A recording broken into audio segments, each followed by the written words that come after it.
Topic வந்துடலாம். என்னுடைய portfolio பற்றி சொல்லலான் இருக்கிறேன். அதனால் அப்படியே தொடர்ந்து பாருங்கள்.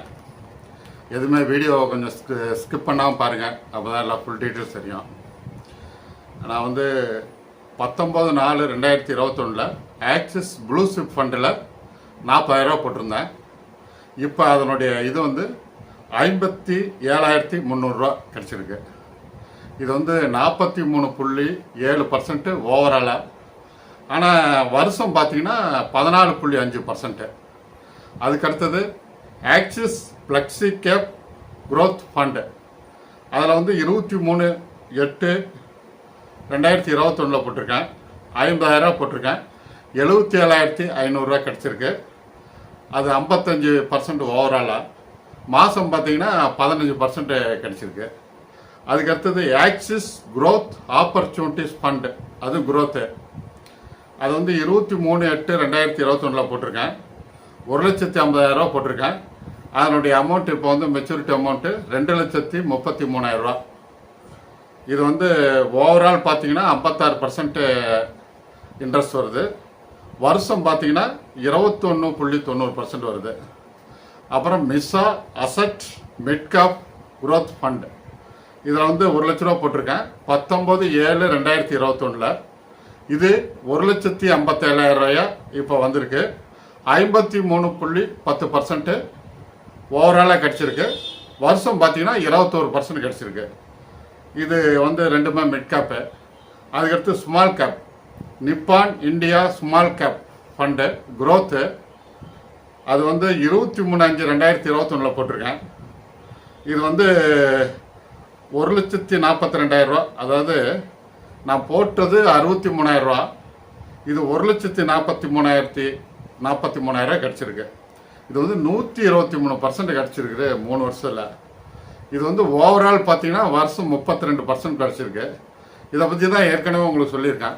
Large cap mid cap small cap எல்லாமே பார்த்தீங்கன்னா ஃபியூச்சரில் அது ஃபீட் பண்ணிடும். லார்ஜ் கேப்பும் மிட் கேப்பும் ஃபீட் பண்ணிடும். அதனால் ஸ்மால் கேப் அதனால தான் 3ஆக பிரித்து போடுங்க அப்படின்னு சொல்லியிருக்கேன். அதனால் இன்றைக்கே நீங்கள் முடிவெடுங்க. எதுவுமே இன்ட்ரெஸ்ட் செய்யுங்கள், தள்ளி போடாதீங்க. நான் ஆக்சிஸ் பேங்கில் தான் அக்கௌண்ட் ஓப்பன் பண்ணியிருக்கிறேன். அந்த ஆக்சிஸ் மொபைலை ஏற்றிட்டு ஒரு 5 நிமிடத்தில் நான் போட்டுருவேன். இன்வெஸ்ட் பண்ணுறதுனா ஒரு எக்ஸஸ் அமௌண்ட் இருந்தது, ஒரு 5,000 10,000 இருந்ததுன்னா உடனே அதை போட்டுக்குவேன். நீங்கள் அதனால் உடனே ஒரு ஆக்சிஸ் அருகாமையில் ஒரு ஆக்சிஸ் பேங்கில் அக்கௌண்ட் ஓப்பன் பண்ணுங்கள். அது 5,000 மினிமம் வச்சுருக்கணும். அதனால் கரெக்டாக பண்ணிக்கிங்க. அதை அக்கௌண்ட் ஓப்பன் பண்ணிவிட்டு அங்கே பேங்க்கில் ராவடி பண்ணுவாங்க. உங்களை ஒரு இன்சூரன்ஸு ப்ளஸ் அப்படியே மியூச்சுவல் ஃபண்டு போடுங்க அப்படின்ட்டு. இன்சூரன்ஸுன்னாவே தவிர்த்துருக்கேன். நான் அந்த மாதிரி போடுற ஐடியா இல்லைங்க, நான் சும்மா அக்கௌண்ட்டும் ஓப்பன் பண்ணியிருக்கேன் அப்படிங்கிற மாதிரி தவிர்த்துருக்கேன். ஏன்னா இன்சூரன்ஸ் ப்ளஸ் மியூச்சுவல் ஃபண்டுன்னு வரும்போது அந்த இன்சூரன்ஸுக்கு உண்டான சார்ஜஸ்லாம் நிறையா எடுத்துக்குவாங்க. ஏன்னா உங்களுக்கு ஏதாவது இன்சூரன்ஸ்லாம் கொடுக்கணும் இல்லைங்களா, ஏதாவது உயிரிழப்பு ஏற்பட்டால் கொடுக்கணும் இல்லைங்களா. அதனால் அந்த இதுக்கே பெரும்பகுதி அமௌண்ட் போயிடும். ஷேரில் கொஞ்சம் கம்மியாக தான் இன்வெஸ்ட் பண்ணாங்க. அதனால் உங்களுக்கு மெச்சூரிட்டி கம்மியாக கிடைக்கிறதுக்கு வாய்ப்பு இருக்குது. அதனால் அந்த இதை தவிர்த்துருக்கேன். இன்சூரன்ஸ் வரும்போது தவிர்த்துருக்கேன். ஒரு இன்சூரன்ஸ் அவசியம் தேவை, அது ஒரு எல்ஐசியில் ஒன்று போட்டுங்க, ஒரு மினிமம் அமௌண்ட்டாக போட்டுங்க. அப்புறம் அக்கௌண்ட் ஓப்பன் பண்ணிவிட்டு அதுக்கு மேலே ஒரு 5 நிமிஷம் தான் அந்த ஆக்சிஸ் மொபைல் ஆப் ப்ளே ஸ்டோரில் போயிட்டு டவுன்லோட் பண்ணிங்க. டவுன்லோட் பண்ணிவிட்டு லாகின் கேட்கும். லாகின் கேட்டோன்னே அந்த டீட்டெயில்ஸ்லாம் கொடுத்துட்டு பாஸ்வேர்டு செட் பண்ணிட்டீங்கன்னா நீங்கள் உள்ளார போயிடலாம். உள்ளார போயிட்டு இன்வெஸ்ட்மெண்ட்டுன்னு ஒரு இது இருக்கும். அதை கிளிக் பண்ணிங்கன்னா முதல்ல மியூச்சுவல் ஃபண்டு வரும். அப்புறம் இன்வெஸ்ட் நவ்னு வரும். அதில் ஒரு ஃபண்ட் நேம் கேட்கும்.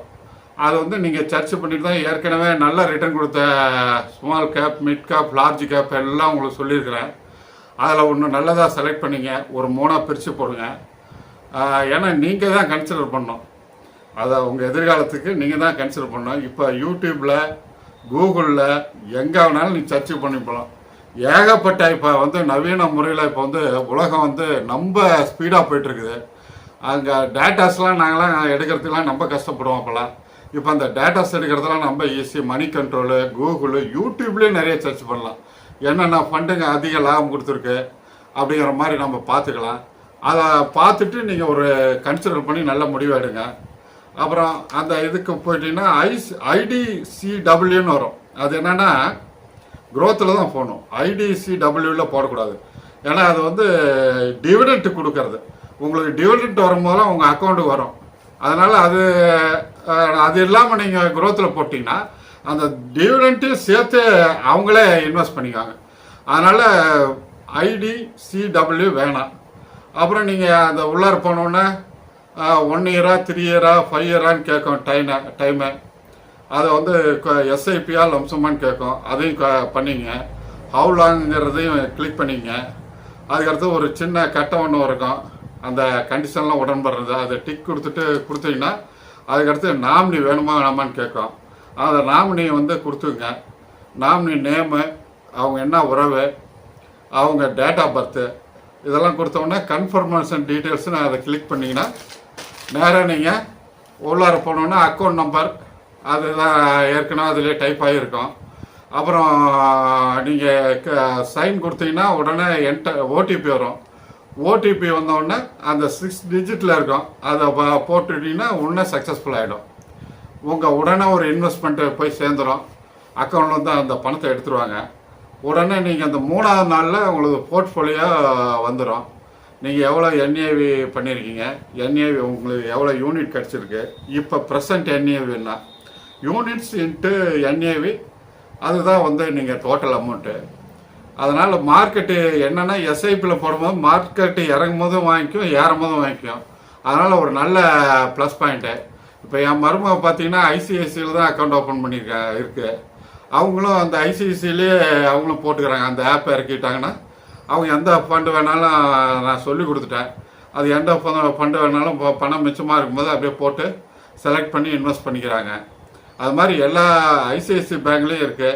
மற்ற பேங்க் டீட்டெயில்ஸ்லாம் நம்மளுக்கு தெரியாது. இது ஆக்சிஸுங்கிறது கொஞ்சம் எளிமையாக இருக்குது. நம்ம எதாவது ஒன்றுனாலும் நம்ம வந்து பேங்க்கில் போய் நம்ம கேட்கலாம், எந்த டவுட்னாலும் கேட்கலாம், எனி டைம் நம்ம போய் கேட்கலாம். இன்வெஸ்ட் எந்த பேங்க்கில் செஞ்சுருக்கோமோ அதன் மூலமாக பண்ணியிருக்கோமோ அவங்க தான் பொறுப்பு. அது இல்லாமல் இது இந்திய அரசாங்கனுடைய செபி வந்து கண்காணிச்சிட்டு இருக்குது. எந்த ஒரு இதுவுமே பண்ண முடியாது. அதனால் மியூச்சுவல் ஃபண்டு ஒரு சரியான முதலீடு தான்.